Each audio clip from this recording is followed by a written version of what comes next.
thank you for joining us. Thank you for being a valued partner. And hopefully we're a valued partner for you. Yes, absolutely. First of all, as Nancy said, basically you're in charge of the technology behind a lot of the services that are being delivered to the state of California, leveraging a technology that we call cloud, right? Right. So can you tell us a little bit about what that's about, exactly what your journey has been, and where you see the value and exactly how you got there? Sure. Good morning. Thank you for the opportunity to be here. Let me tell you a little bit about California Department of Technology that I'm part of. It's headed and led by the state CIO, Mr. Carlos Ramos. I'm the Chief of Office of Technology Services, which is the data center, really, for the state of California. We have about $5 billion IT spend per year, and the $342 million of that is my budget at the data center. All the departments within the state, Secretary of State, Board of Equalization, Department of Motor Vehicles, and all of them are customers of ours and house and host their systems at our data center. So we did a survey. We do an annual survey and ask our customers, what would you like to see as additional services at the data center? And overwhelmingly, they said cloud services, and overwhelmingly, they wanted private cloud. So to that end, we put out a solicitation document where, thankfully, IBM bid on, and we have started a partnership to create this unique private cloud, a unique public-private partnership with the state, with any state in North America. It's going well. We have onboarded departments such as the State Controller's Office, departments such as Department of Motor Vehicles, believe it or not, and also Secretary of State, who's been very busy yesterday with the elections, and as well as emergency management services and some internal servers. So we are onboarding. CalCloud is an infrastructure as a service that we provide to our customers, and we are trying to get away from the one-offs that we are all familiar with. We are trying to standardize and bring efficiencies into government as much as possible. Making it better, faster, cheaper, more efficient is our goal. That's what we are trying to achieve in our journey. Yeah, so you mentioned that basically what you're doing is you're essentially, first of all, you've taken a journey to private cloud. Yes. Okay, so I'm assuming that there are reasons why you decided to go down that particular path. So it would help, I think, the audience to understand exactly, as a government, exactly what issues you wanted to address. And second of all, kind of in that particular journey, you mentioned that it was infrastructure as a service primarily, if I understood you correctly, right? And so the question is, in an infrastructure as a service, what is it that you actually provide, and what makes it successful, and what made it, unlike, Nancy mentioned, I've talked to analysts as well, they actually give me numbers like 80% of private clouds fail. So the question is, why did this one succeed in an infrastructure as a service model, and what can we all learn from that? Right. Well, the state, the government, is responsible and is custodian of all of your data, all of our data.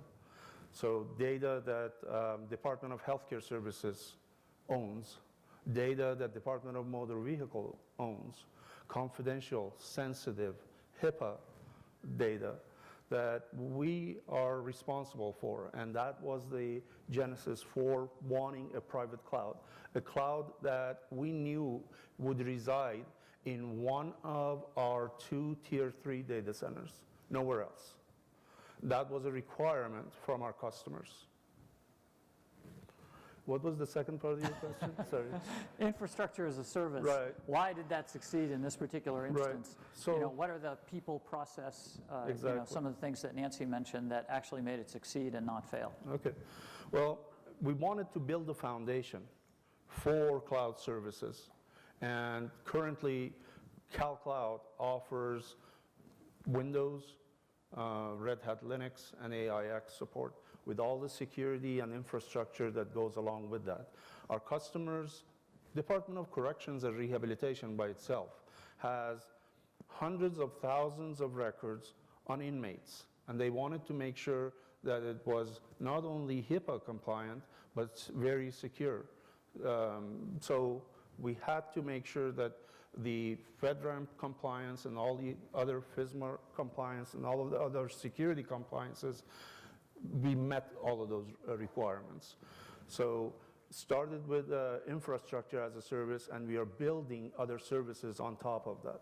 Right. So then that brings us to, okay, so you've gotten, I'm assuming, some level of efficiency and maybe consolidation out of a lot of the work that you've done in infrastructure as a service so far.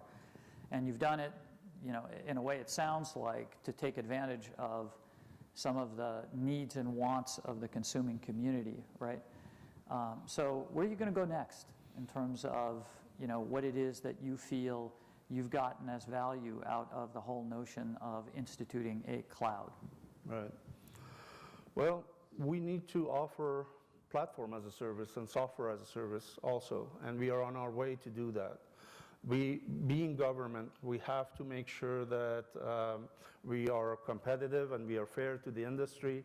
So we are providing services as they become available and offering them sometimes as a full service, sometimes as a subscription as a service. But more importantly, we have to really make sure that we standardize as much as possible. And not only that, but as a CIO or as a CTO, someone who, the role I play, we have to become marketers, in my opinion, also, and market the new technologies and the new way of doing things. And as someone who runs an IT shop, in my opinion, it really resonated with me what Nancy said about getting the culture also, making sure the culture comes with you, that you don't just implement technology and say, okay, I'm done. We got to make sure that the people are with us, that we communicate with them and get them involved in the decision-making process. So running a hybrid IT and making sure that the organizational change management that goes along with that is very important to me, and making sure that that happens. And I didn't say hybrid cloud, I said hybrid IT.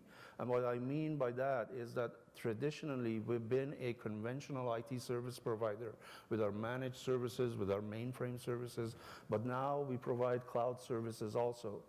So how does my team provide both sides of the business to our customers, those who still want to and need to be with traditional IT, and those who want to come onto cloud. That's the challenge that I think not only we are a little bit of a pioneer going into cloud, but also struggling and working on that issue with the organizational change. Yeah, I think that's great. I mean, the notion of a government agency being a pioneer. Yeah. That's right.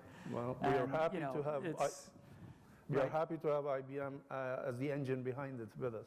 Yeah, well, but I mean, you know, maybe it harkens back a little bit to Jeremy's comments, which is essentially you look at it as an opportunity, as, you know, a way of reinventing and rethinking. So as you go into 2015, and as you think about the future of CalCloud and what it can do for the state of California, especially as you know, you start to implement different aspects of cloud, what do you see?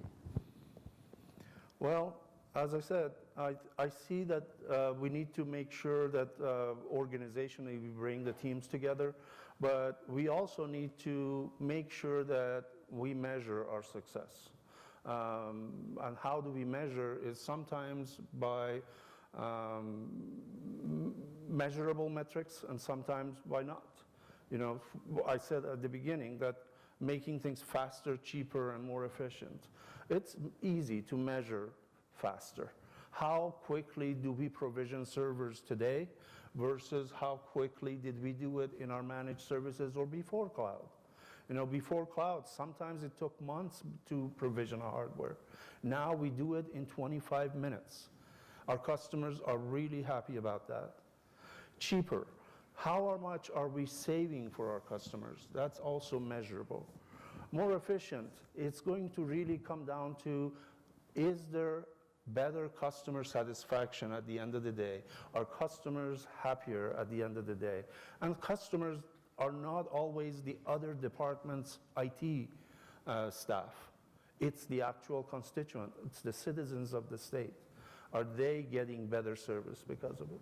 That's great. That's great. Thank you very much, Davood, Thank you. for spending the time with us and telling us a little bit about the beginning of the journey that I think many of us are trying to take on. Thank you. Thank you.